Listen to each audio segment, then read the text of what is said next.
on. So if I was going to make a video regarding what all you guys pretty much already know anyway. I mean, who is not in the know about the state of the world?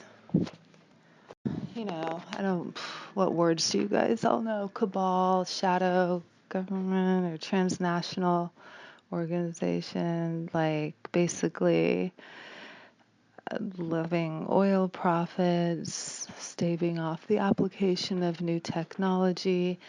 That group that evolved back in the day from an SAP, Special Access Project, gone awry. And so this whole transparent reality of making it seem like the people are free, what better way to keep people enslaved by making them imagine they're free. But anyway, so it just seems like there are probably so many videos online. We all know that. I'm sure there are a few that is just too difficult to assimilate and denial and everything. The actual state of the world. So instead of just regaling all that info, I think that I will come from an angle of how it transpires on the consciousness level and then the solution of how we can definitely transform it. So don't you think that the world is a reflection of consciousness? Yes, of course. So this is all easily manageable and dealt with just by healing within. You know how they say healing of the planet just takes one person, yourself.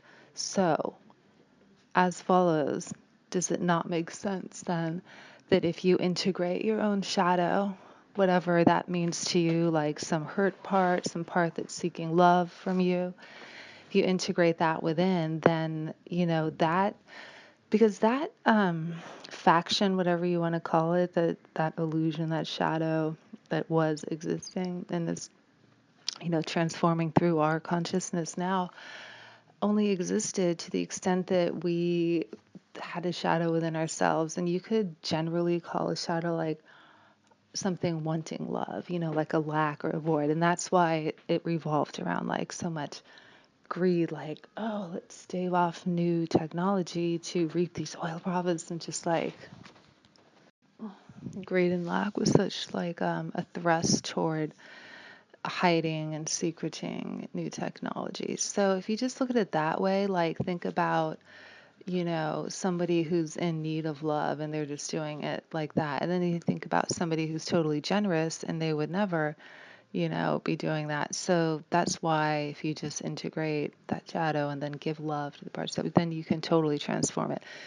So anyway, I've seen or, heard over the years, I don't really need to watch too many videos on it because, you just hear that over the years about the state of the world and all the corruption and just the whole, I know it gets graphic, but, it's always been oh, and it's like this and like that. There's also a solution. You heal that within yourself. Step back, integrate that shadow within, be generous within, and then it transforms. And I think that is true that it's transforming, not just because of that info about timeline 1 and timeline 2. But kudos to all of you together, us, because we are the ones doing that work to transform. Even 9/11 was a huge compassionate response, which also lifted consciousness. So that'll be all just for now. We can talk more about that in a video.